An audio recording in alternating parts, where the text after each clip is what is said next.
네, 시청자 여러분 안녕하십니까? 하나님의 공의를 어떻게 하는 시간이라고 했죠? 바로 세우는 바로 세우는 시간입니다. 시간. 예. 제가 오늘 진행을 맡았습니다. 김용민입니다.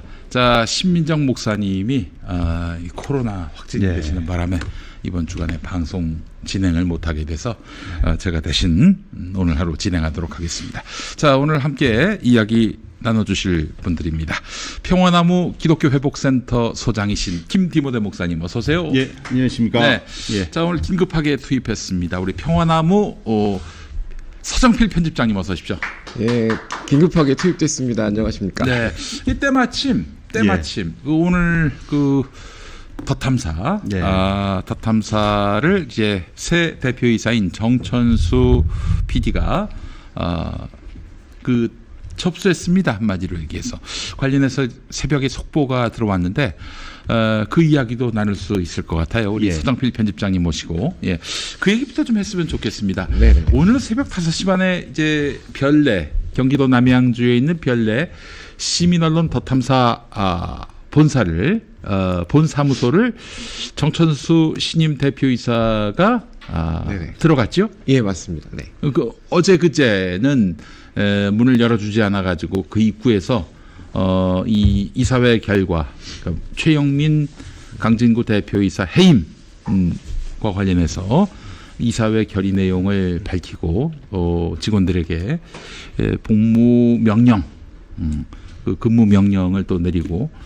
부착을 했는데 그걸 다 띄었어요. 어제 그제 그래서 진입을 못했는데 오늘 새벽에 진입을 했습니다. 근데 진입을 했을 때 보니까 경찰하고 보안업체 직원과 함께 들어갔단 말이에요. 그러니까 뭐 진입했다고 그래서 저기 무슨 쇠망치로 그 보안 시설을 그 파괴하고 이렇게 들어간 것이 아니라 보안업체와 경찰을 대동하고 가서 문을 따서 들어갔다. 네. 맞습니까? 예, 맞습니다. 네. 근데 지금 덧탐사 쪽 얘기로는 이거는 함부로 무단 침입했다는 식으로 주장을 하고 있는데 뭐가 맞는 얘기입니까? 지금 그러니까 정천수 새 대표 측하고 네. 기존의 그 최강박이라고 불리는 그 세 분 측, 네, 그 최영민, 그 강진구 두 대표이사와 박대용 사회이사. 예. 그 측이 서로 지금 무단 침입 혹은 무단 점거라고 주장을 하고 있는 상황인데, 네네네. 이걸 좀 설명을 드리면, 네. 10월 4일 오전에 있었던 이사회에서 지난 화요일이었죠. 화요일 이사회에서 최강박이 참여하지 않는 가운데 열린 그 이사회에서 이사 9명 중 6명의 결의로 최영민 대표와 강진구 대표는 해임이 됐고요. 네. 정천수 대표와 김유재 대표가 새로 선임이 됐습니다. 네. 이제 그리고 그 효력은 그 결의 순간 발생을 하게 되는 것이고, 다만 그 등기 절차가 지금 진행이 되고 있는 상황인데, 네네. 그러면 그래서 이제 새로운 경영진이 보안업체, 그러니까 그 덧탐사 사무실을 관리하는 보안업체가 세콤인데요. 세콤 측에 이제 경영진이 바뀌었으니 그 이 대표이사의 어떤 권한으로 보안 장치를 초기화하고 그리고 새로 지문을 등록하고 비밀번호도 바꿀 수 있게 해달라. 네. 그렇다면 이제 세콤 측에서는 근거 서류가 필요할 거잖아요. 그렇죠. 그래서 처음에는 이제 등기를 마친 다음에 이제 그 등기가 된 서류를 갖고 들어가려고 했는데 그 등기가 됐으면 확실하니까 그렇죠. 이거 갖고 이제 문을 따도 뒤탈이 없을 것이다라고 세콤은 생각했던 것이고. 그렇습니다. 맞습니다. 그런데 생각을 해보니까 뭐 법원 결정문도 있고요, 공증받은 이사회 회의록도 있고, 그래서 그런 어떤 이제 대표이사가 바뀌었음을 증명할 수 있는 여러 가지 서류가 있으니까 그러니까 굳이 그 등기 며칠 뒤에 나올 텐데 등기가 없어도 이제 이것만으로도 새 대표이사 정천수를 인정할 수 있다. 세콤이 이렇게 판단했다는 겁니까? 그렇죠. 그러니까 처음에는 뭐 좀 고민하는 어떤 태도를 보이긴 했는데 정 대표 측에서 그렇다면 효력은 결의 순간 발생하는 거니까 그러면은 결의와 그 다음에 그 등기가 나와서 집행관과 함께 사무실로 들어갈 때까지 그 시기 뭐라 그럴까 기간이 있지 않습니까? 네네. 그 중간 기간에 어떤 벌어지는 불상사에 대해서는 뭐 그럴 일 없겠지만 물건을 들고 나간다든지 기물이 파손된다든지 하면 그렇다면 보안업체가 책임을 져야 되는 거 아니냐? 그렇겠네요. 또 생각해 보니까. 그렇죠. 왜냐하면 그 보면 등기가 나중에 되더라도 결의 순간부터 소급 적용이 되거든요. 그 효력은. 아, 그러네. 그러니까 세콤으로서는 어쩔 수 없었겠네요. 자기들이 이제 보안업체고 여기서 예. 뭐 예를 들면 도난이 발생하면은 그 책임을 다 뒤집어 쓰는 거 아니겠습니까? 그렇죠, 그렇죠. 그래서 세콤 측에서 그렇다면은 뭐 초기화 작업을 요청하는 대로 해줄 수밖에 없는 상황이었던 것 같고 그 시점이 바로 몇 시간 전인데요. 오늘 새벽 5시 30분 경이었습니다. 근데 이제 아마 그 신청은 어제나 그제 했을 것 같고 네네. 그 세콤 내부에서도 그럼 뭐 회의가 있지 않았겠나 하는 생각이 듭니다. 그렇죠. 뭐 이게 뭐 쉽게 담당자만 결정할 수 있는 사안은 아니었던 걸로 추론되고 그렇지. 제가 확인한 바는 없지만 네. 그래서 어떤 내부의 회의를 거쳐서 결정을 해서 오늘 그 새벽에 상황이 벌어진 것 같고요. 네. 그 처음에는 이제 비어 있을 것으로 예측을 했지만 그 안에 최영민 전 대표가 있어서 수면을 취하고 있는 상황이었고요. 네. 일단은 이사회 결의가 나왔고 이사회 결과를 이제 직원이나 매체를 통해서 공표했기 때문에 지금 최영민 씨가 그 안에서 그 머물러 있다는 것만으로도 일단은 현재 신분은 그 비상근 이사 아니겠습니까? 맞습니다. 무보직. 무보직에. 뭐 급여도 정지됐고. 그 안에 있을 이유가 없는 거예요. 그 안에 있다면 무단 침입이 될 수도 있는 근거가 있는 건데. 자, 그래서 사실 오늘 아침에 또 더 탐사 쪽에서 주장한 걸 보니까 이런 얘기를 합니다. 이건 무단 침입이고 아니 보안업체 세콤 당신들 뭐야? 왜 마음대로 우리 허락도 없이 그렇게 바꾸는 거야? 뭐 이런 식으로 얘기를 하고 있는데 사실 좀 얼토당토한 얘기가 된 거네요, 한마디로. 그렇죠. 이렇게 세금 측에서도 아까 말씀드린 그 근거 서류를 가지고 판단을 해서 그 보안 장치 초기화와 지문 등록 그리고 비밀번호 변경을 그 지원해 준 것이기 때문에 더 탐사 측의 주장은 좀 근거가 없지 않느냐라는 생각이 듭니다. 그 오늘 아침에 나온 영상을 보니까 그 강진구 대표가 당신들은 전화를 해서 내가 대표이사요, 초기화 해달라고 하면 초기화 해줍니까? 라고 막 따지던데 그렇게 따지는 것 자체도 얼토당토하는 얘기가 된 것이고요. 그렇죠, 그렇죠. 예. 그러니까 만약에 그게 불법이면 예, 단순합니다. 더 탐사 측에서는 이 소유권이 더 탐사한테 있다면 경찰에 신고해서 무단 침입으로 신고해가지고 세콤 직원들하고 정천수 PD 측을 쫓아내면 됩니다. 그렇지. 그 아주 방법이 있지. 단순한 일입니다. 예. 그런데 보니까 정천수 대표가 경찰과 대동해서 왔단 맞습니다, 말이에요. 맞습니다. 사실 지금 말씀을 드리면 저는 이 오늘 새벽에 그 이런 일이 상황이 발생할 수도 있다. 뭐 이런 것을 어제 입수를 했거든요. 어제 입수를 해놓고 네. 이사장한테 보고도 안 해. 에이, 참. 오늘 새벽에 네. 그 일 다 벌어지고 나서 기사 올리고 나서 나한테 연락하더라고. 아이고. 기사는 아이스크림 왔기 그러니까 때문에 지금 이제 더 탐사 쪽에서는 착각하시지 말아야 할 게 뭐냐면은 김영민이는 보고를 안 받아요 기본적으로. 요구하지도 않고. 뭐 알아보 왜 또 내가 안들. 그래도 뭐 속보 낸 다음에 바로 일단 공유는 드렸고요. 예. 그 어제 여러분들하고 똑같이 봤어요 동시에. 어제 입수하면서 그 소식을 전에 들으면서 들은 게 그럼 제가 질문을 했죠. 이러면 그게 뭐 보안업체랑만 가면 어떤 그 물리적인 충돌이 있을 수도 있지 않느냐. 안에 누가 있을지 모르니까. 그렇지. 그러니까 그 정 대표가 남양주 경찰서 측과도 협의를 끝냈다. 왜냐하면 경찰서 측에서도 이거는 너무 명확하니까 경영권이 넘어간 것이 명확하니까 그 어떤 그 벌어질지 모르는 불상사를 방지하기 위해 함께 갈 것이다라고 얘기를 했고 오늘도 남자 경찰하고 여자 경찰 한 명이 함께 있었습니다. 아, 두 분이 처음부터. 계셨어요? 예, 두 분이 있었고 그리고 그 안에 영상에는 한 분만 계신 것처럼 보였는데 아니었군요. 예, 처음에 그 여자 경찰, 남자 경찰 그렇게 총 두 분이 계셨고 나중에 또 전해 들은 바로는 상황이 좀 통제하기 힘드니까 팀장급 경찰이 한 명 더 왔다고 합니다. 그래서 그 더 탐사 측에서 제가 아까 보니까 경찰을 불렀다고 하는데 그거는 좀 앞뒤가 안 맞는 게 아닌가. 뭐 따로 경찰이 이미 왔는데 뭐. 그렇습니다. 같이 갔습니다. 네네. 그러니까 더 탐사가 지금 평정심을 좀 잃었다고 보는 부분이 뭐냐면은 자기들이 낸 공지만 보면은 진짜 무단침입 같아요. 예, 맞습니다. 그래서 경찰이 출동해서 자기 편 들어줄 것 같은 그런 느낌을 막 갖게 합니다. 그러나 정확한 그런 팩트는 저희 평화나무가 보도하는 것이 정확합니다. 저희는 한 발 떨어져서 보거든요. 예. 네네네. 그래서 저희가 판단한 바에 따르면은 오늘 이제 집행이 이루어진 것이고, 그래서 지금 더 탐사 지금 별내 본 사무소, 네네. 거기에 세콤에 등록된 출입이 가능한 사람은 현재 정천수, 김유재 새 각자 대표이사 두 사람인 거죠. 그렇습니다. 그 지원 등록은 두 사람만 맞췄다고 하고요. 그래서 그 두 사람이 왜 저희도 마찬가지지만 경비를 설정하고 해제하고 하지 않습니까? 네네. 그 두 사람만 일단 할 수 있습니다. 그렇지 않은 다른 사람이 해봐야 안 될 뿐더러 만약 지금 최영민 씨가 문을 열어줘 가지고 들어간다 하더라도 지금 유급 휴업을 선언한 상황이기 때문에 네네. 지금 회사의 그 모습을 드러낸 직원들은 자칫 잘못하면은 이제 업무 지시 불이행, 또 무단 침입 이런 걸로 해가지고 사규상 징계 또는 민형사상의 어떤 불이익을 당할 수도 있겠다.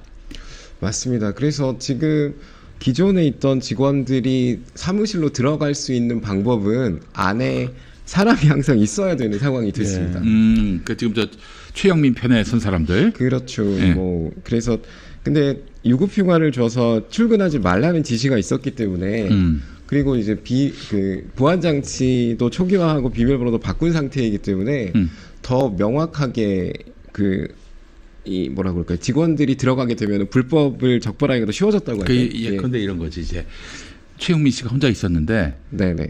문을 열어서 화장실에 갔는데 철컥하고 잠기면은 다시 못 들어가는. 그렇죠. 혼자 있다가는 이제 그렇게 되는 거죠. 나올 수는 있는데 들어갈 방법이 없는 거여서 이렇게 바통 터치하듯이 누군가 한 명은 안에서 열어줘야 되는 상황밖에 안 되는 겁니다. 그러면 네네. 아무리 새벽에 아무도 없더라도 속옷 차림으로 갔다 오시면 안 되겠네. 낭패를 볼 수가 있으니까. 그럴 수도 있을 것 같습니다. 그래요. 옷은 입고 다녀오셨으면 좋겠다. 근데 참 이야기하기 그렇습니다만은 저희 평화나무 전 직원이었던 현재 더 탐사 노조위원장이 오늘 아침에 보안업체 직원한테 막 원망을 쏟아내면서 마스크를 벗기려고 했다. 이게 지금 커뮤니티에 굉장히 큰 화제가 되고 있습니다. 네네. 맞습니다. 보면은 세콤 직원은 상부의 지시를 받고 실무만 담당하는 분이거든요. 네. 그래서 그분한테 항의를 하더라도 의미가 없을 것 같은데 아까 저도 그 영상을 봤지만 그분한테 어떤 권한으로 이렇게 여기 있느냐 나가라 이렇게 얘기를 하시는데 그리고 마스크를 벗기는 영상도 봤는데 좀 보기가 좋지는 않았습니다. 저도. 네. 이제 와서 좀 새삼스러운 얘기지만 이 더 탐사 이 정천수 PD랑 이 분쟁 사건이 있기 전에 예전에 제가 열린공감 TV 시절에 거기 분들하고 교류도 하고 그렇죠.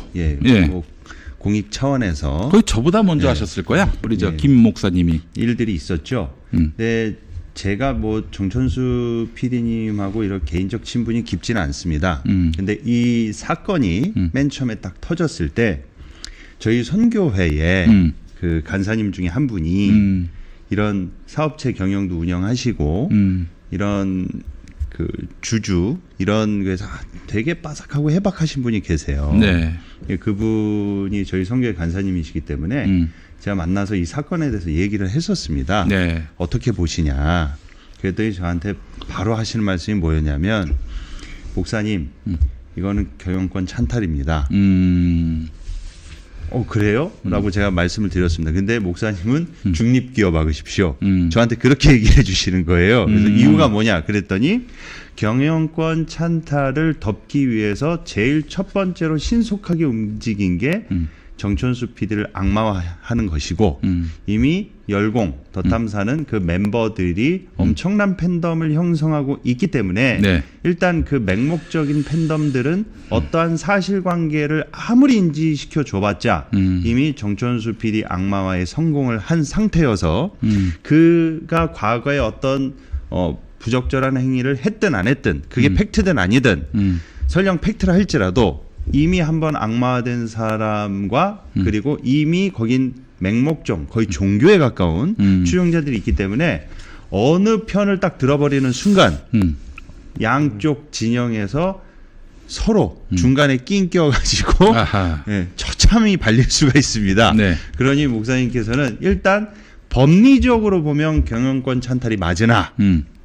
제가 봤을 때는 정천수 PD 측에서 가만히 있지 않을 겁니다. 분명히 소송으로 이어질 텐데 이 나중에 보십시오.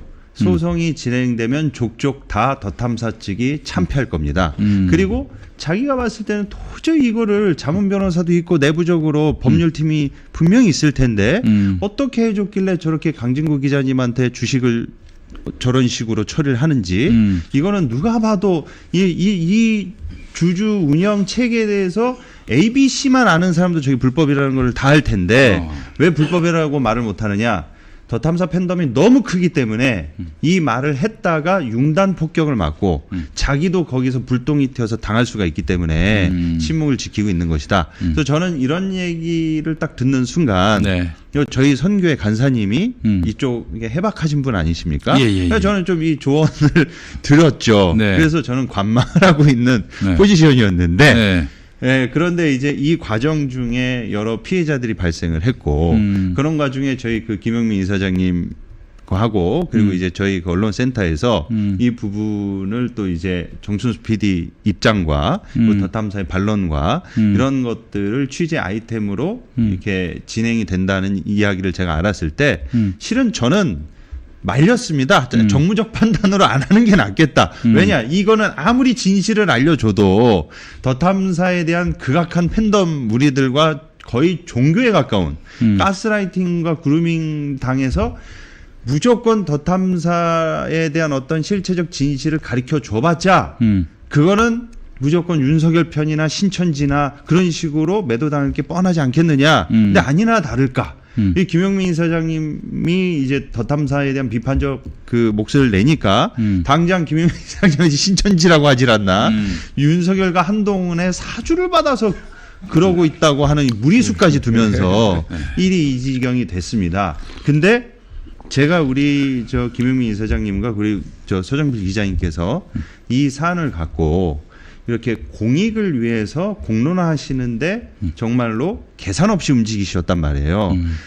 여러분 제가 뭐 처음으로 말씀드리지만 저희 김영민 이사장님하고 서정필 기자님이 윤석열이 그랬죠. 바보입니까? 이렇게 하면 분명히 왜 같은 편끼리 싸우냐, 뭐 진보는 분열로 말하다 이런 소리 하면서 그런 소리는 차라리 예. 나요. 그런 소리는 차라리 예, 그러면서 뭐 사감으로 그런다 이런 얘기가 안 나올 거를 모르는 분들이 아닙니다. 그런데 이대로 두면 이게 정말로 우리 평화나무가 가스라이팅과 그루밍하고 싸우고 있지 않습니까? 근데 이거는 거의 정치 그루밍, 유튜브 SNS를 통한 그루밍 행위거든요. 그러니까 어떠한 실체를 정확하게 사리 분별하고 판단할 수 있도록 계몽에서 깨어날 수 있도록 하는 게 우리의 역할이 아닌가. 예. 거기에 대의적 목표를 갖고 네. 진행이 된 것이다. 예. 저는 그렇게 말씀드립니다. 이따 또 하나 좀 여쭐 게 있습니다. 예. 가스라이팅과 관련해서. 예. 자, 그 우선 그 서정필 기자님, 그 지금 더 탐사 쪽에서는 이 세콤이 삼성 계열이기 때문에 네네네. 삼성과 정천수가 짠 것이다. 또 이런 논리를 또 펴는 모양입니다. 어떻게 봐야 될까요? 그렇지 않아도 그래서 제가 요 방송 들어오기 전에 예. 정 대표와 다시 한번 통화를 했고요. 네네. 그래서 이런 주장을 하는데 뭐 커멘트를 좀 주십시오 그랬더니 세콤이 삼성 계열사였냐고 저한테 반문을 했습니다. 몰랐다는 얘기고요. 예. 그 몰랐던 얘기고 그래서 그 번호를 받아서 왜 협의를 했을 테니까 세콤의 담당자하고 뭐 정 대표 측이 협의를 해서 좀 부탁을 했을 테니까 그 담당자님 번호를 좀 받아서 네. 지금 저희 소속 기자님이 취재를 하고 있습니다. 어떤 절차로 뭐 이런 경우에 어떤 절차로 비밀번호 초기화 작업, 보안 장치 초기화 작업이 진행되는지 좀 알아보기 위해서 했고 이 뭐라고 그럴게요. 제가 제 느낌을 좀 말씀을 드리면 지금까지 유사 과정에서 심혁 씨도 그렇고 그리고 더 탐사도 그렇고 신천지 뭐 삼성 이렇게 좀 거대한 뭔가 그 언급하면은 팩트 체크하기가 상당히 힘든 대상을 일단 올려놓은 다음에 저들은 그들과 연관이 돼 있을 것이다라고 메시지를 전합니다. 또 심지어 그런 얘기도 해요. 지금 법원에서 한 번도 이긴 적이 없어요, 사실상. 맞습니다. 네, 더 탐사가 네. 한 8번인가 졌어요. 네, 그 8번 지는 과정 속에서 이거 우리가 좀 뭔가 법을 잘못 알고 있는 것 아닌가 이런 성찰을 해도 될 것도 같은데 저 강진구 기자 얘기로는 뭐 법원을 매수했다고밖에 볼 수 없다 이런 식으로 이제 얘기를 했단 말이죠. 그렇죠. 이게 법원까지 매수당했다라고 얘기를 하고 있는데 예, 뭐 그러니까 제가 판단할 때도 정천수 대표가 법원을 매수할 능력까지는 없을 것 같거든요. 그런데 매수했다고 하고 오늘도 이게 삼성이 정천수 쪽 편을 들었다라는 얘기거든요. 네네. 이게 너무 황당한 주장이긴 한데 문제는 진실에 접근하기가 쉽지 않은 주장이라는 거고 지난번에도 이사장님께서 신천지와 연관이 돼 있다는 주장을 심하게 했는데 그것도 팩트 체크가 상당히 힘들잖아요. 신천지 내부 접근이 힘드니까. 또 자기는 네. 자기는 또 뭐 그런 얘기를 했습니다. 추정을 했을 뿐이지. 뭐 내가 단정한 건 아니다. 이런 식으로 그렇게 막 빠져나가고 하는 상황에서 그러니까 이 패턴을 보면 저는 이게 대외적으로 이게 그러니까 대외적으로 자기들 논리가 통할 거라고 보는 게 아니라 아까 말씀해주신 그 지지자들을 관리하는 용도가 더 큰 것 같다는 생각을 좀 해봤어요. 지지자들을 관리하는 용도. 그렇죠. 그 지지자들이 그렇게 속아줄 수 있다라고 생각을 했다는 거 아니겠어요? 제 예측은 그렇습니다. 이렇게 보면 뭔가 논리적으로 따질 경우에는 바로 기각이 되는 것. 제가 심혁에 관련된 거는 뭐 한 2시간 만에 바로 기각시키고 했는데 네. 이런 주장을 저들도 바보가 아닌데 모르고 하진 않았을 것 같거든요. 그러면 이거는 대외적으로 논리적으로 따져가지고 자신들의 주장을 정당화하는 용도이기보다는 내부 지지자들, 그렇죠. 추종자들 그들에게 예. 내가 옳다라는 거를 이제 자신들이 옳다라는 거를 증명하기 위해서 근데 그것도 믿어주는 사람도 있기 때문에 그렇게 얘기하는 게 아닌가 하는 생각이 그렇죠. 들어요. 예, 참 안타깝습니다. 이게 바로 가스라이팅의 징후다라고 우리는 해석할 수밖에 없는 거고. 예. 한 가지만 더 여쭙겠습니다. 네네. 지금 저 커뮤니티에서 또 관심을 갖는 부분이 오늘 그 영상 중에 누군가가 최영민 전 대표이사한테 폭력전과 3범 이렇게 이제 네네. 얘기를 하니까 최영민 전 대표이사가 한 말이 어떻게 하냐 이렇게 얘기를 했어요. 근데 폭력전과 3범이 맞습니까? 이게 저는 전해 들은 적은 꽤 있습니다. 최영민 전 대표의 폭력 전과가 있다라는 말을 전해 들은 적은 있거든요. 확인한 바는 있어요? 확인은 못했죠. 개인 정보니까. 근데 전해 들은 바는 있고 뭐 그런데 오늘 최영민 전 대표라고 하겠습니다. 최영민 전 대표의 반응 중에 좀 특이했던 것은 만약에 아니라면 무슨 얘기를 하느냐 뭐 강력하게 그 사실에 대해 반박을 해야 되는데 그걸 어떻게 알아라고 했거든요.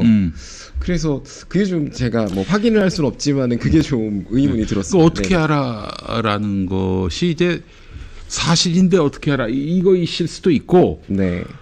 당신이 내밀한 개인 정보를 어떻게 알아? 그럴 수도 있죠. 확인해봤어? 네.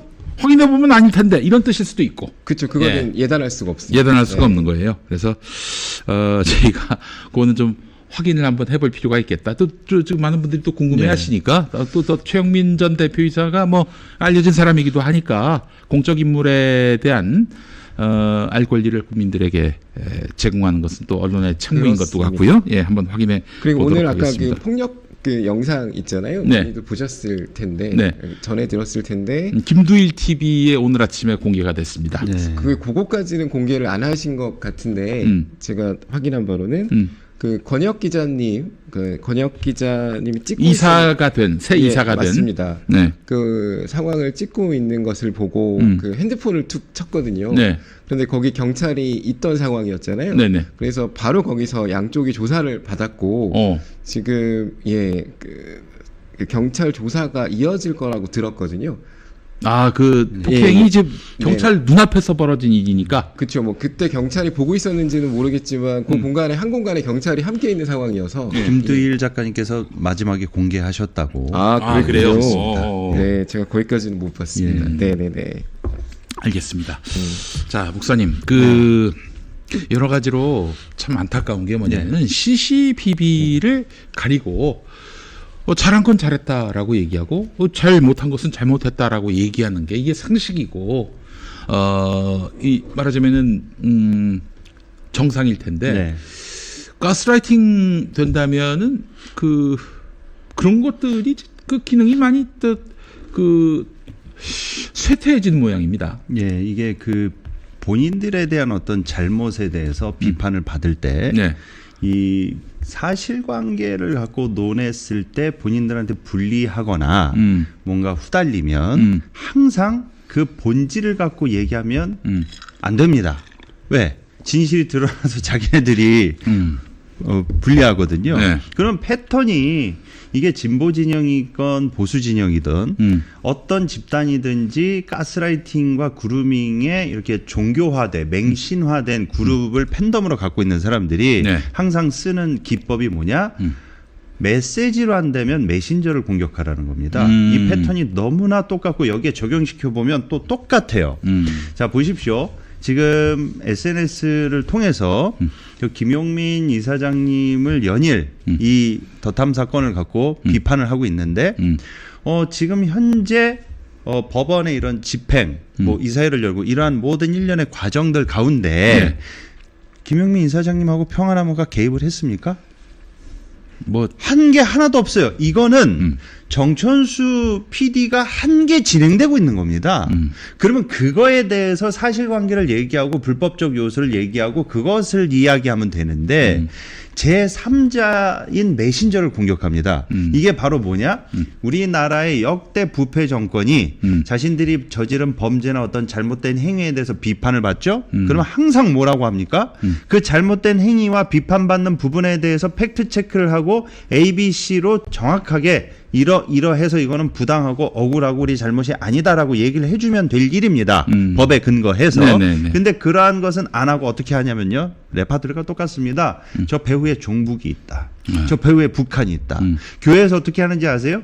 교회에서 어떤 목회자가 어떤 잘못을 저지릅니다. 그리고 범죄를 저지릅니다. 그래서 그 잘못과 범죄에 대해서 의식 있는 교인들이 지적을 합니다. 그럼 그 목사가 뭐라고 하는지 아십니까? 똑같습니다. 이 잘못을 딱 지적받으면 그 잘못에 대해서 사실관계를 밝히고 이러이러하고 이러이러한 증거로 이러이러한 법적 근거로 인해서 난 잘못한 게 아니다. 그러면 그냥 깔끔해요. 그리고 그걸 계속 밀어붙이면 됩니다. 그런데 난데없이 내 잘못 지적한 저 교인, 저 장로, 저 권사 배후에 신천지가 있어. 저 배후에 종북 세력이고 교회를 무너뜨리려는 사탄 세력이 있어. 보십시오. 지금 더탐사가 왜 저는 좀 위험한 지경에 이르렀냐면 이 팬덤이 의식이 있으셔야 돼요. 여러분들은 다른 걸 보시는 게 아니라 정천수 PD와의 법적 분쟁 가운데 그냥 주변에 뭐 이렇게까지 하면 좀 거시기 하지만 지인 중에 법률 관련 분이 계시거나 법조인이 계시거나 법무사분이 계시면 그냥 확인을 해보십시오. 지금 정천수 PD가 진행되고 있는 저런 법적 내용 중에 부당한 게 있고 불법적인 게 있고 더탐사한테 강제적으로 하는 게 있으면 더탐사는 경찰이 신고하면 됩니다. 그냥 경찰이 신고하면 돼요. 그럼 경찰이 신고를 딱 받고 정천수 PD가 하는 게 법적 근거에서 불법이니까 그러면 그거는 잘못이 바로 잡히면 되는 문제입니다. 근데 왜 이게 안 되느냐?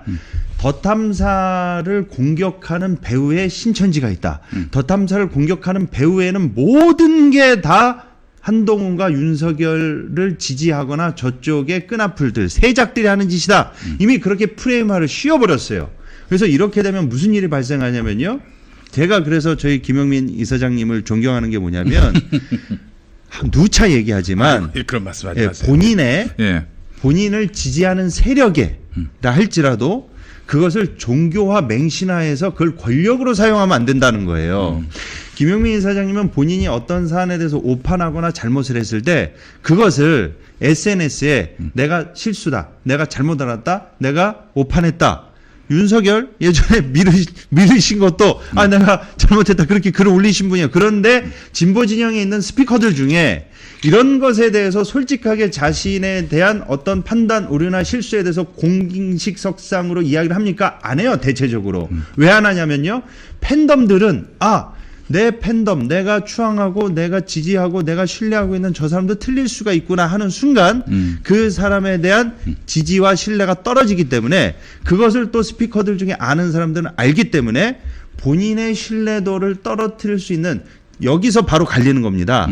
내가 정직하게 우리 사회 공익과 대의를 위해서 나가는 것인지 아니면 나의 팬덤을 이렇게 얘기하면 내 팬덤이 떨어져 나가겠지, 이렇게 얘기하면 내 지지층이 좀 깎이겠지, 이렇게 하면은 내 유튜버 구독자 수가 줄겠지, 이렇게 하면은 내 후원금이 줄겠지, 요거 계산해서 안 하는 사람들이 정말로 많다는 거예요.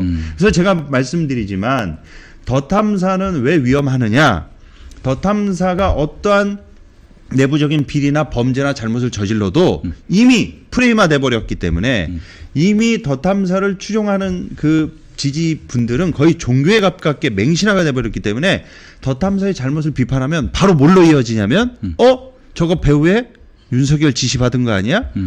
진짜 더 탐사가 어떤 잘못을 저질렀다 하더라도 그 잘못에 대한 팩트체크와 사실관계 유무는 안 해버리고 그 스피커들이 배우에 윤석열이 있다, 배우에 신천지가 있다, 이런 식으로 얘기를 하면 사실관계도 확인 안 하고 그냥 믿어버리고 확증 편향에 빠져버린다는 겁니다. 네. 이거는 종교의 영역에서만 일어나는 게 아니라 정치의 영역에서도 똑같이 일어납니다. 그렇죠. 그래서 바로 이런 지점을 저희 평화나무가 개선하고 이게 줄탁통시라고 그래서 어느 한쪽 일방적으로 알려주는 게 아니라 서로가 이 지점을 같이 만나서 함께 깨닫고 도와주고 이렇게 나아가서 이게 개선되고 극복될 수 있는 지점이거든요.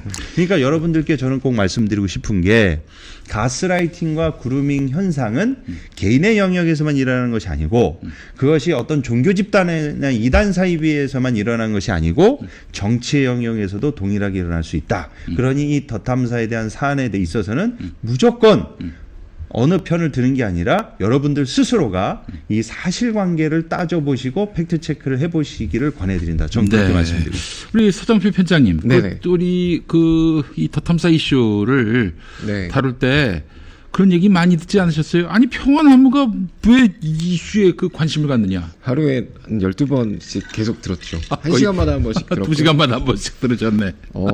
이게 5월 제가 중순에 처음 보도를 했거든요. 그렇죠. 처음 보도를 했는데 이거 뭐 온갖 얘기가 있습니다. 뭐 김용민 이사장의 사감으로 네가 아바타처럼 취재한 거 아니냐 뭐 여러 가지가 있는데 팩트는 내가 그 10번 부임했는데 뭐 들으려고도 하지 않아요. 들으려고도 하지 않으니 제가 뭐 에피소드 하나 말씀드리면 저도 정천수 대표를 작년에 페북 차단을 했었어요. 아 그래요? 예. 제가 평화나무에 몸담기 전인데 저도 열린공감 많이 응원하고 했거든요. 당연히 뭐 저도 뭐 진보 지향을 가진 사람이니까. 그런데 작년 그 6월 상황을 보고 저도 모르게 차단했다는 사실을 잊고 있었습니다. 나중에 정천수 대표를 취재하면서 이제 알게 된 거예요. 계속 잊고 있어서 저는 이거 까맣게 잊고 그냥 열린공감 TV에 페북 계정이 있으니까 거기서 정보 얻고 뭐 이렇게 지냈는데 갑자기 어느 날 정 대표랑 취재 관련해서 통화를 하고 있는데 서 기자님 왜 나를 차단했냐는 거예요. 저는 좀 아이고 어떡하지. 근데 그때는 기억을 바로 못하다가 바로 기억이 났어요. 그러니까 저도 그랬던 사람이어서 제가 뭐 처음부터 어느 편이었다고 하는 거는 말이 안 되고 제가 5월에 그 취재에 들어간 이유는 딱 하나밖에 없습니다. 양쪽 주장이 하나도 공통점이 없이 완전히 극한으로 부딪히고 있는데 그거를 중간에서 설명해주는 매체가 없는 거예요. 아무도 없어요. 왜냐? 우리 김디보대 목사님 말씀처럼 그렇죠. 뭐 언급만 해도 조금만 삐딱하게 써도 그냥 폭탄을 맞으니까. 이거 뭐 질문을 의문을 갖는다는 자체가 뭐 너 정천수 편이지라는 얘기를 들을 것 같은 상황이어서 그러면 해줄 수 있는 게 양쪽 주장을 뭔가 정리해서 요약해서 보는 독자들 혹은 뭐 시청자들한테 전달하는 역할이 필요하겠다 싶어가지고 맨 처음에 그 판결문 그때까지 제가 기다렸습니다. 확실히 법원의 판결문이 있어야 객관적인 근거가 있어야지 보도를 할 수 있을 것 같아서 그 정철수 대표 인터뷰는 4월 초에 있었지만 3주를 기다리고 5월 초에 1심 판결이 나온다고 하니 그거를 정리해서 기사를 쓴 게 첫 기사였고요. 그런데 그 중립적인 제가 아무리 계속 다시 봐도 그 기사에서 편파를 찾을 수가 없는데 그 김성수 평론가는 그거 편파 방송이라고 라이브도 하셨던데 찾을 수가 없는데 그 기사 가지고도 엄청난 비난을 받았어요. 그러니까 아까 말씀하신 뭐 네가 뭔데 더 탐사를 뭐 욕보이느냐 그런 기사를 네가 왜 쓰느냐 그리고 제일 많은 거는 왜 평화나무가 이런 기사를 쓰느냐 뭐 종교 관련 기사만 쓰면 되지 않겠느냐라는 온갖 비판과 비난을 넉 달째 받고 있는 상황이어서 네. 제가 그래서 거기에 답을 드리겠습니다. 더 탐사 문제는 정치도 언론도 아닌 종교의 문제가 돼버렸기 때문입니다.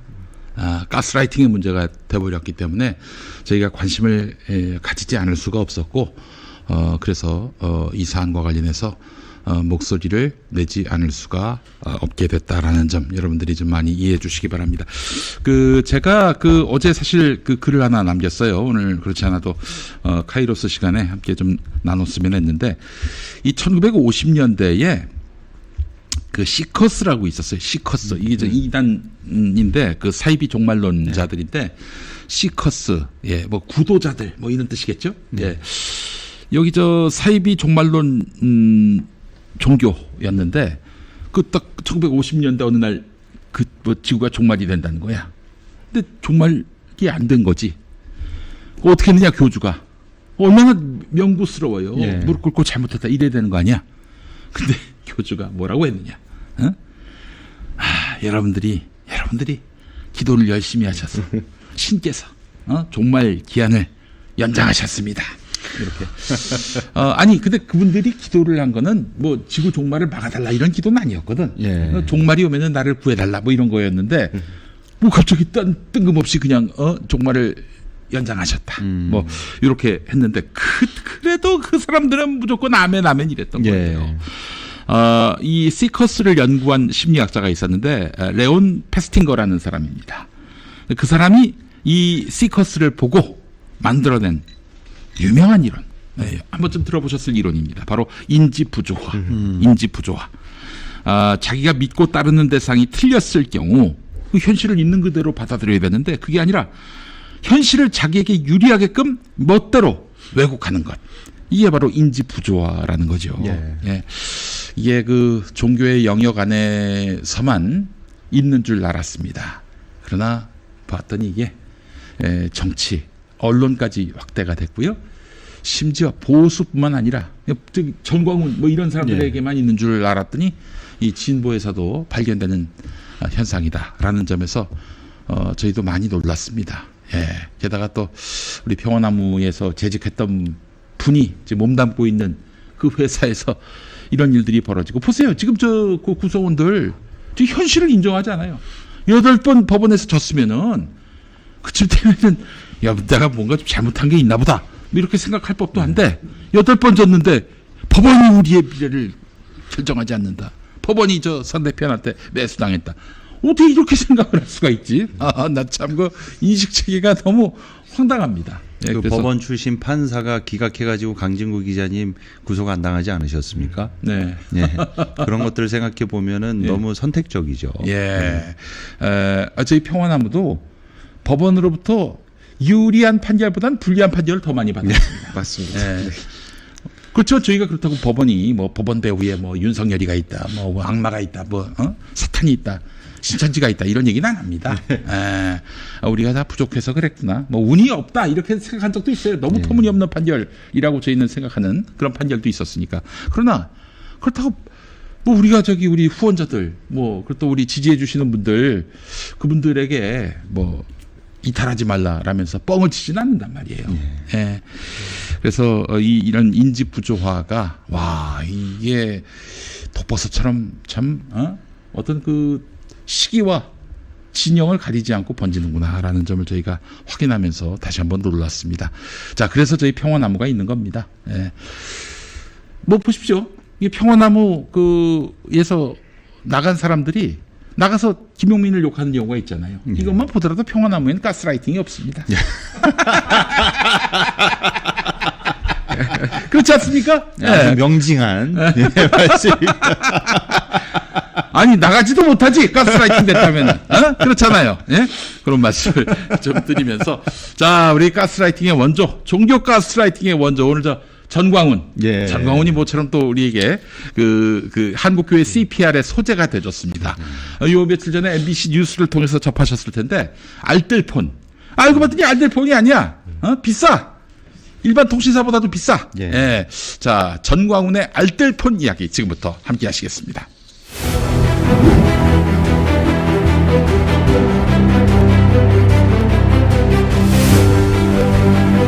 전광훈 씨는 연일 알뜰폰 사업 홍보에 매달리고 있습니다. 가입만 하셔도 애국운동에 동참하실 수 있습니다. 유심히 애국심이라고 광고하는 한 알뜰폰 사업체의 영상입니다. 사랑제일교회 목사 전광훈 씨는 1,200만 기독교인들은 다 통신사 이동에 참여해야 되는데 Then must all the 12 million saints 안 of 하는 the Korean 사람들은요 Christian churches 생명책에서 이름을 지워야 돼요. participate? 업체를 찾아가 봤습니다. 교회 바로 옆 건물에 있는데 간판은 따로 보이지 않습니다. 사업장이 맞는지 묻자 관계자는 소리를 지르며 쫓아냅니다. 취재 왔을 때는 전화하셨어 안 했어요? 모바일이요? 네! 취재 왔으면 전화를 미리 하고 회사의 등기부등본을 보니 통신사업 외에도 건강식품 판매나 결혼사업 등 사업 목적이 여러 개 적혀 있습니다.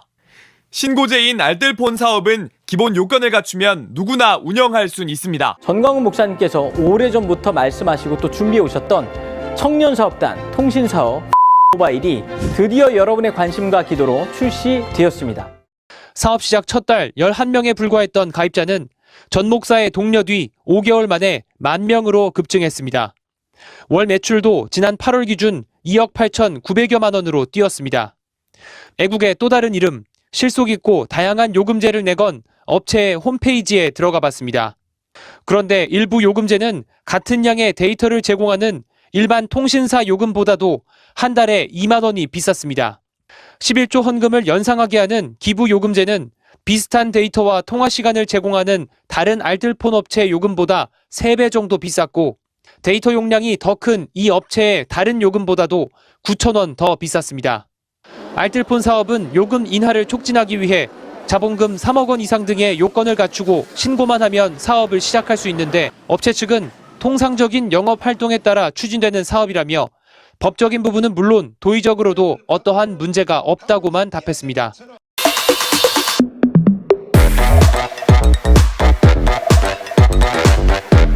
한 달에 2천억을 벌어요.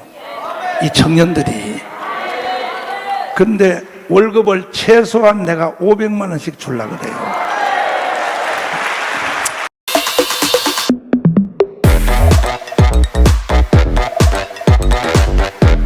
전광훈 목사의 딸이 지분 60%를 가지고 있는 회사가 자신의 딸이 사업을 주도하고 있다고도 말합니다. 나는 돈 좋아해. I like money. 굉장히 좋아해. 우리 가요 총 지휘를 해가지고 That my daughter is. 청년 사업단에서 통신사 이동 그거 완성했어요.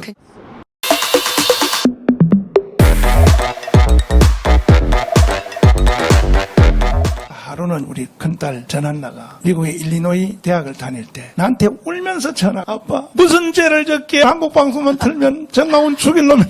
나는 학교 가서 아빠가 우리 아빠는 말도 못해 친구들 우니까 참 이게 애국운동 그만둬야 되냐 이거.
말을 안 해도 아실 거예요. 한국 사회만 비슷한 트라우마 많은 사회거든요.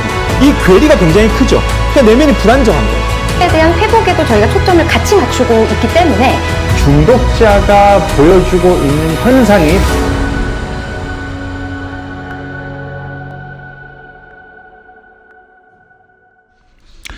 네, 자 우리 평화나무가 가스라이팅과의 전쟁을 벌이는 거의 국내 유일한 단체가 아닐까 싶습니다, 여러분.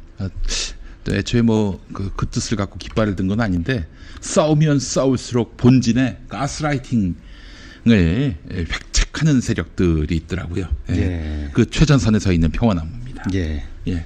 그 저희가 또 다음 주에 저 강좌가 있어서 또 한 소개해드리고 싶습니다. 네네. 이 가스라이팅, 그루밍을 기반하는 것들이 실은 알고 보면 이제 왜곡된 정보와 확증 편향을 기반으로 합니다. 우리 사회와 교회 안에서 가짜 뉴스의 제일 소재로 많이 쓰이고 있는 게 바로 북한입니다. 그래서 저희가 이제 다음 주 10월 13일 바로 이곳입니다. 벙콩 교회 이제 마포 수련원에서 1시 30분에 가짜 뉴스에 가려진 북한 바로 알기 강좌. 예, 저희 매번 특강이 진행되는데요. 왜 통일운동가 최재형 목사님께서 오셔서 이 교회 안에 이제 뭐 거짓 간증이나 카톡방에 돌고 있는 북한 관련 가짜 뉴스를 일일이 하나하나 팩트 체크해 주시고요. 그리고 이제 최재형 목사님 같은 경우에는 북한을 직접 왕래하시는 분이십니다. 예, 그래서 모든 내용에 대해서 정말로 값진 이 잘못된 지금까지 교회 안에 잘못 각인된 이 북한 관련 가짜 뉴스와 인식들을 바로잡을 수 있는 아주 좋은 시간이 될 겁니다. 이 강좌 또 저희는 모든 강좌는 또 무료입니다. 오셔서 예, 꼭 참여해 주시면 감사하겠습니다. 다음 주 금요일 오후 1시 30분 가짜 뉴스에 가려진 북한 바로 알기 강좌입니다. 그래요, 여러분 많이 함께해 주시기 바라겠습니다. 북한에 관련해서 편견을 가지신 분들 굉장히 눈이 크게 뜨일 겁니다. 여러분 강력하게 추천합니다. 저만한 강사는 없는 것 같아요. 예, 우리 최재형 목사님 여러분 한번 만나보시기 바라겠습니다. 다음 주입니다. 다음 주 금요일에 이곳 그 벙커원교회로 여러분을 초대합니다. 자, 그래요. 그 앞서서 그 전광훈의 알뜰폰 전혀 알뜰폰이 아닙니다. 바가지폰이에요. 바가지폰. 그리고 거기 사업주가 전모 씨, 그 전광훈 딸인데 전광훈에게 아들이 있고 딸이 있어요. 아들은 이제 교회 물려주려고 하는 것 같아요. 아들하고 며느리는 예전에 그 저기 통역했던 분이고 그 두 사람을 장로회 신학대학원에 넣은 거 아니에요. 예. 거기 나오면 통합 목사가 되는 거고. 예. 그래서 이제 후임자로 자기 아들을 이제 세우겠다라고 이미 고언한 상황이고요. 그러면 이제 어떻게 전광훈 교회가 예장 통합이 되는 겁니까? 좋겠네. 교세가 늘어서. 어쨌든. 자, 그리고 또 딸이 있는데 이 사람이 말이죠. 이 알뜰폰 업체 사장이기도 하면서 자유일보라고 여러분 들어보셨습니까? 자유일보. 예. 광화문 집회 나가시면은 한 장씩은 받아보셨을 것 같습니다. 전광훈이 만드는 일간지가 있어요. 그 일간지의 그 발행인이 바로 전광훈 딸입니다. 예, 모르는 분들 많이 계시더라고요. 예. 자, 그래요. 전광훈 딸이 알뜰폰 사업도 하는군요. 예.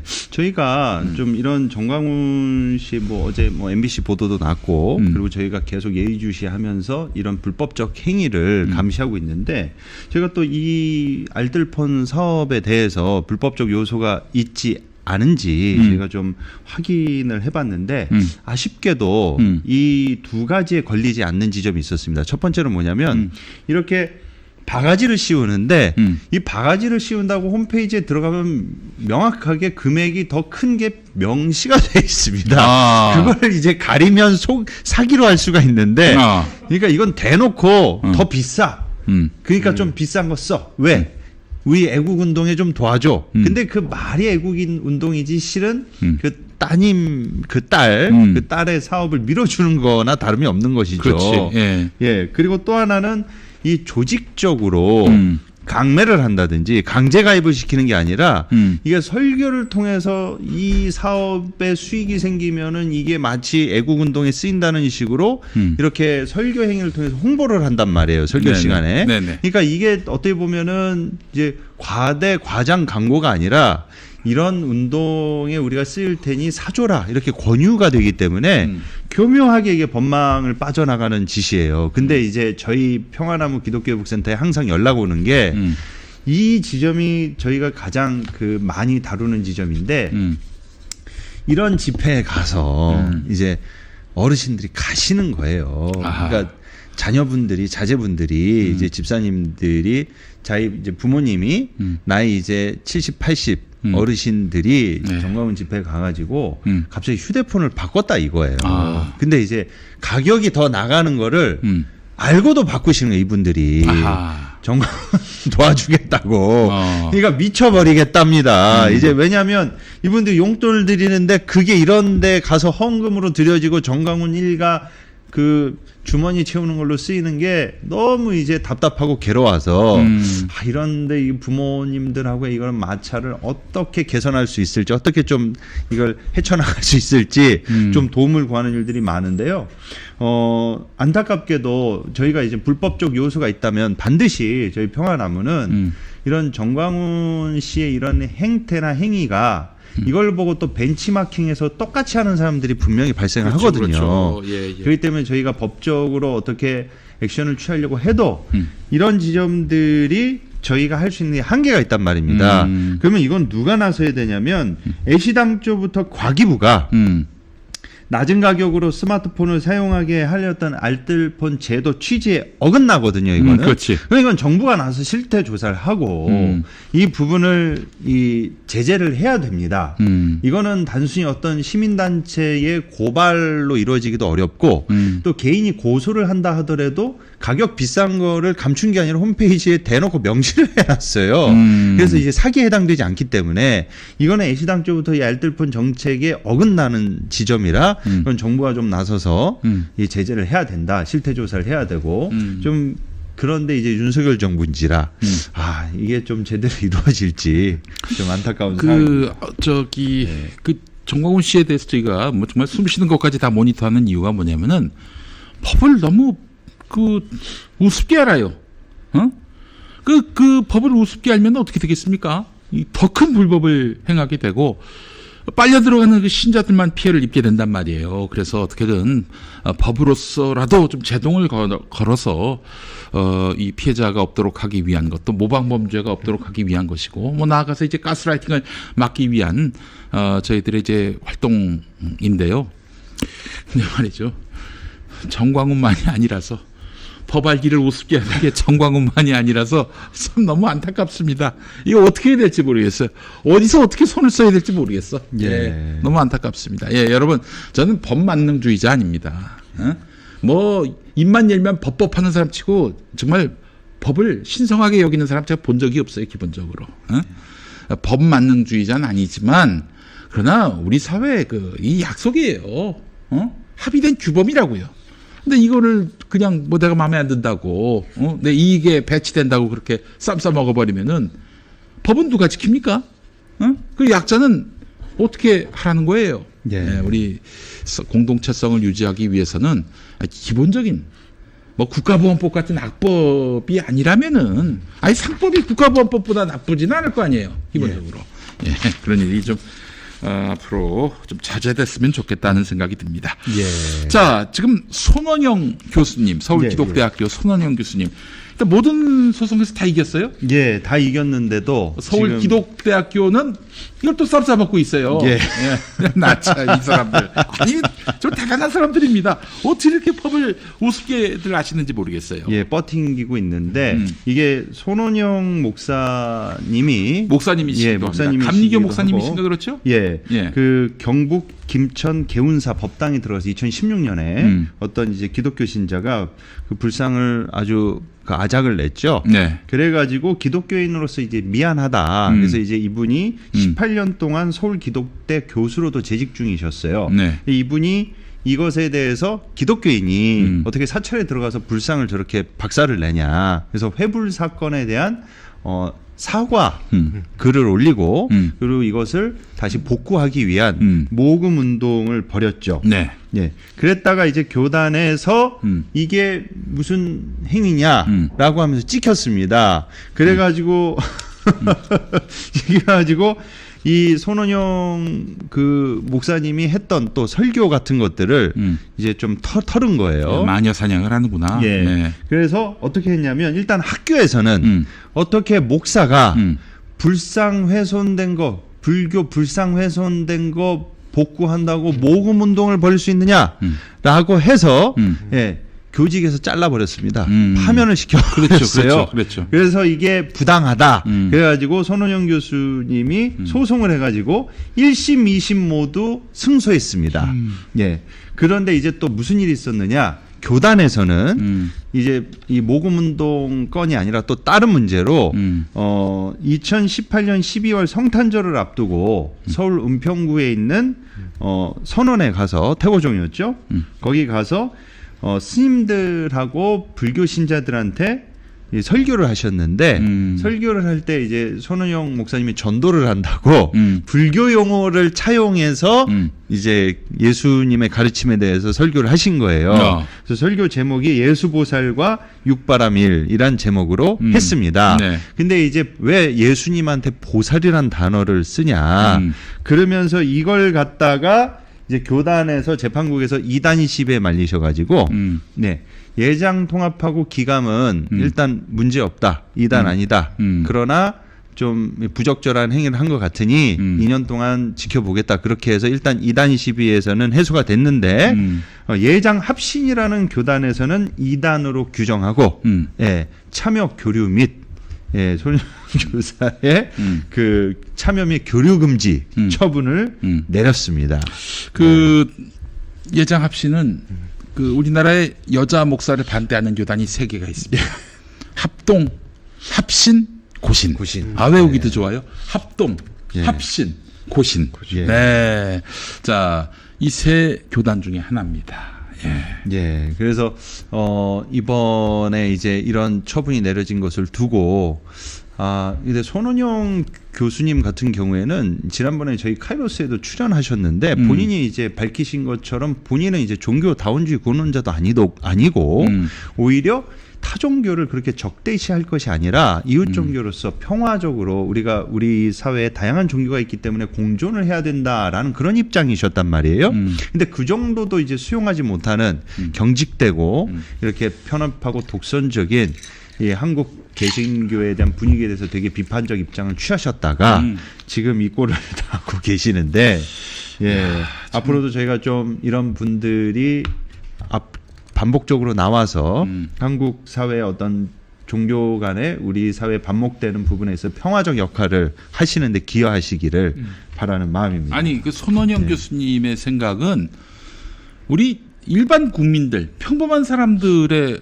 사고하고 큰 차이가 없어요. 도리어 아니 불교 그 사찰을 그 회부를 했는데 파손을 했는데 기독교인이 그래서 기독교인의 한 사람으로서 죄송하다. 원상 복구를 하자. 이 운동을 했다고 징계를 때려? 아니 그럼 어떻게 하자는 거예요? 그럼 뭐 불교 사찰 앞으로 다 때려 부숴도 된다는 얘기야?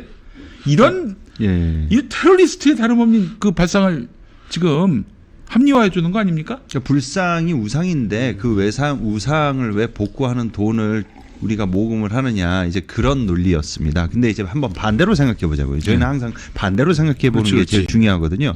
만약에 어떤 불교 신자가 교회에 난입해 가지고 예수님 성화에다가 라카치를 한다든지 아니면 십자가를 박살을 내고 강대상을 아사리판으로 만들었습니다. 그러니까 그 불교 신자의 그런 행위에 대해서 어떤 주지 스님이 같은 이 불교인으로서 죄송스럽다. 그래가지고 그 교회에 있는 성구들 내부 시설물들을 복구하는 모금 운동을 벌인다고 했는데 만약에 불교에서 야 너 그 왜 타종교 그 신자가 한 거를 네가 책임지고 왜 네가 나서라고 해서 그 분을 스님직에서 박탈시키거나 그랬다고 쳐보십시오. 그러면 그게 온당한 처사입니까? 이거는 입장 바꿔 생각해 봐도 말도 안 되는 일입니다. 그러니까 이런 최소한의 시민 의식조차 없는 것이 지금 한국 개신교계의 현실이라는 것이죠. 그러니까 이런 부분들이 계속 반복적으로 공론화돼서 최소한도로 어떤 신학적 지식과 어떤 목회적 마인드와 소양은 둘째 치더라선 기본적 시민 의식이 있어야 된다. 그것을 안 갖춘 사람이 어떻게 신학교에서 교수를 하고 교단의 목회자로서 활동을 합니까? 그러면 반사회적이고 시대 역행적인 퇴행적인 그런 행위들이 자행되는 것을 그대로 방치할 수밖에 없는 그런 게 반복적으로 일어날 수밖에 없다. 그렇게 좀 진단이 됩니다. 네, 알겠습니다. 자, 대한노인회장 지난번에 그 김은경 더불어민주당 혁신위원장이 갔을 때 그 사진을 찢었나요? 예. 네, 그랬던 그 아주 기행을 일삼는 자료 사진이 저희 준비했습니다. 예. 한번 보여주시죠. 아, 김호일. 저 인간이 그 예전에 그 한나라당 의원을 했거든요. 그때도 뭐 이루 말할 수 없는 그런 그 무리를 빚은 바 있습니다. 뭐 이분이 근데 목사십니다. 목사예요? 예, 목사입니다. 이 사람 목사야? 예, 예. 어느 교단 목사예요? 예. 저 교단은 뭐 정확하게 김호일이 목사였구나. 예, 목사입니다. 이야, 그렇구나. 난 몰랐어요. 이야. 예. 그래서 예전에 그 지난 7월 30일이었죠. 저 생명나무 교회 지금 자료 사진 나오고 있는데요. 네. 예, 목사고요. 지난 7월 30일 날 이제 청년간담회 때 노인평화 발언해가지고 이 김은경 그 위원장이 대한노인에 찾아가서 사과했는데 그때 사진을 막 뺨싸대기를 갈겨가지고 논란이 됐었죠. 네. 근데 이분이 실은 목사인데 합동 선목교단이라고 돼 있네요. 예, 너무 이제 그 예장 쪽은 교단이 예. 200개가 넘기 때문에 예. 예. 그 총회인데 총회 전화번호도 없어. 예. 그런 사무실도 없겠지. 그럼 당연히. 예. 근데 문제는 이분이 이번 달에 열리는 통일교 관련 행사에 경로당 회원 수백 명을 동원하라고 이제 지시를 내린 게 또 사실로 확인이 돼서 이제 논란이 일고 있습니다. 이 개신교 목사가 통일교 관련 행사에 예, 또 본인이 대한노인회 회장으로 있는데 그 인력 동원을 위해서 이렇게 지시를 내리는 게 과연 적절한가? 통일교 문선명 총재 3남 문현진 씨죠. 글로벌 피스 재단 회장이 후원하는 한 행사에 경로당 회원을 대규모로 동원하려 한 사실이 이제 알려지면서 내부에서도 이제 구설수에 올랐어요. 아이고야. 근데 무엇보다 여기 이제 통일교와 뭔가 유착이 있는 게 아니냐, 커넥션이 있는 게 아니냐라는 의혹이 있었던 게 왜 그러냐면 지난 2001년 꽤 오래전이지만 당시 이 김호일 목사가 한나라당 의원이었단 말이에요. 근데 문선명 총재를 국회에 초청한 장본인이었습니다. 아, 그래요? 예, 예. 오호. 그래서 통일교 유착 의혹이 있는 것이 아니냐. 근데 본인은 완강히 부인하고 있는 상황. 완강히 부인할 수밖에 없겠지. 예. 보수교단 소속이니까. 예. 근데 이게 이번 한 번뿐만이 아니라 올해도 그 통일교 유관 행사에 그 노인회 소속 경로당 회원들을 동원하라고 지시한 사실이 또 알려졌습니다.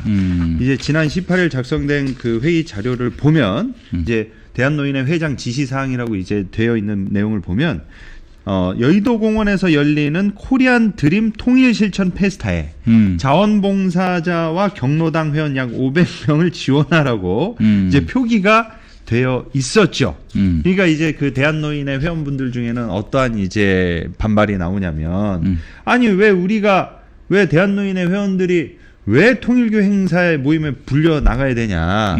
근데 마치 김을 목사 자기가 법이고 반대하는 사람들은 다 이제 묵살시킨다. 그렇게 이제 호소하는 언론 보도도 나왔었습니다.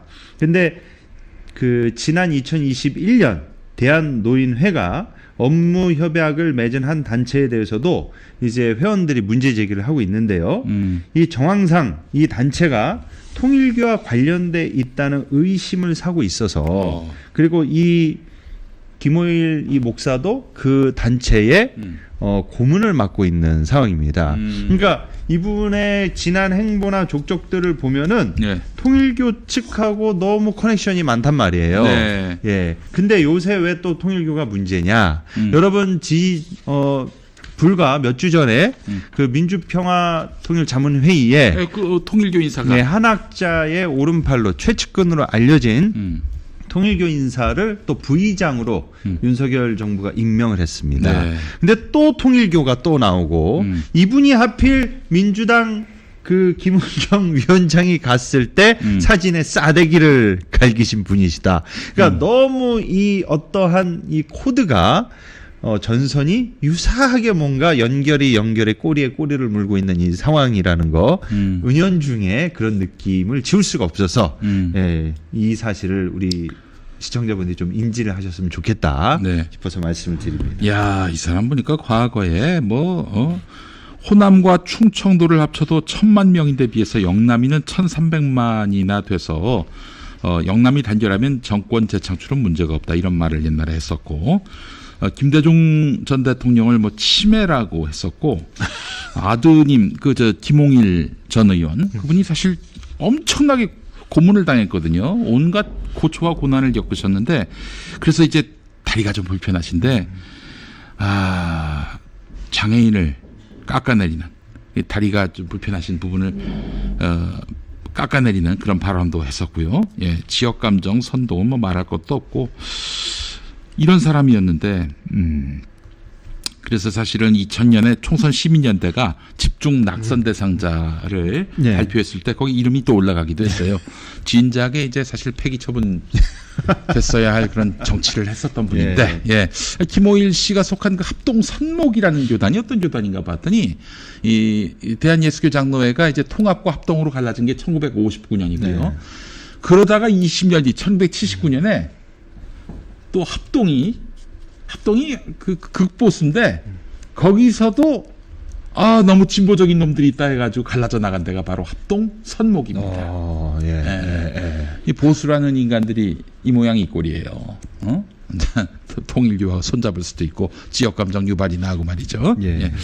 아이고 참 한심합니다. 네, 하여튼 뭐 한국 개신교 갈 길이 멉니다.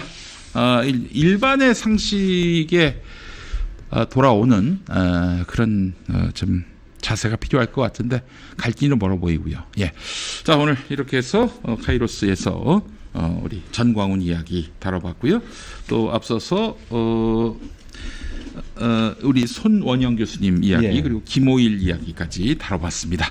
자, 오늘 함께해 주신 여러분 너무 감사하고 다음 주에 우리 신민정 목사님과 다시 만나는 시간 갖도록 하겠습니다. 우리 서정필 편집장님 네네. 마지막으로 하실 말씀 있으십니까? 예, 제가 전공 분야가 아니어서 조금 준비를 좀 못했었는데 생각나는 게 아까 서울기독대학교 얘기를 듣고 되게 낯이 익은 거예요. 그게 지금 좀 찾아봤더니 제가 학창 시절 보낸 곳에 있는 학교거든요. 은평구 사셨어요? 예, 은평구에서 태어났다가 지금은 경기도 모처에 살고 있는데 그 버스 타고 통학할 때마다 서울기독대학교 그 표지판을 본 적이 있어가지고. 네네네. 그래서 여기가 그랬구나라고 생각을 하고 그 신사동이 한자가 세절이거든요. 그 세절역도 있잖아요. 예, 그래서 저기 강남구 신사동은 구별하려고 신사역이라고 안 하고 세절역이라고 했는데 그러니까 그 지역 자체가 이름 자체가 세절이거든요. 그래서 이렇게 어우러지는 노력을 하신 것에 대해 이거 상식적으로 보통 사람들은 좋아할 것 같은데 이걸 이렇게 징계를 내린다는 것 자체가 일반 분들은 이해를 못할 것 같다는 생각이 좀 들었고요. 그리고 이 김호일 목사라고 해야 되나요? 회장이라고 해야 되나요? 보니까 2020년 총선에도 출마를 했네요. 그래요? 그 딴 당으로. 근데 0.08%를 얻었는데 야, 이 권력욕은 참 대단하다는 생각이 들었고요. 전에 뭐 하승봉 의원 폭행 사건도 나오네요. 그래서 이 대단한 분이었구나라는 생각도 들었고 그냥 마지막으로 저도 교회에 출석하고 있지만 이번 주 일요일에는 또 정상적으로 좀 출석을 하고 싶고 근데 앞에가 좀 조용해서 그리고 하고 싶고 좀 많이 개혁이 필요하고 그 일반 대중의 시선에서 그 납득할 수 있는 어떤 행보를 보였으면 좋겠다라는 생각을 해봤습니다. 네. 알겠습니다. 자, 김 목사님도 하실 말씀 다 하셨습니까? 한마디만 하겠습니다. 이번 일련의 사건들을 통해서 특히 이제 더 탐사와 관련된 사건들을 통해서 정말로 총선을 앞두고 앞으로 이 진보 진영에도 윤석열을 비판한다고 해서 전부 다 선인도 없고 전부 다 도덕적으로 우월한 사람이라는 그 공식이 성립되지 않습니다. 그리고 저는 오히려 이 일련의 사건들을 통해서 우리 진보 진영 내부에서도 그 진보 스피커들 중에서도 필터될 사람들은 필터가 되고 잘못한 거는 잘못한 대로 우리가 어느 정도 감안을 했으면 좋겠습니다. 그래서 오늘 김용민 이사장님께서도 그 SNS에 한번 글을 올리셨지만 일을 잘못한 사람을 10으로 규정해가지고 함부로 짓밟는 이러한 문화가 특히 그것을 배후에서 조종하고 종용하는 그런 팬덤을 이루고 있는 것을 권력으로 이용하려 하는 그리고 또 거기에 동조되는 가스라이팅과 그루밍 이러한 것들에서 우리 뭐 깨시민처럼 깨어있는 시민분들 그리고 깨교인들이 꼭 되십사 마지막으로 이 당부와 말씀을 꼭 부탁드리고 싶습니다. 네, 알겠습니다. 자, 카이로스 마치겠습니다. 다음 주에 뵙겠습니다. 고맙습니다. 네, 감사합니다.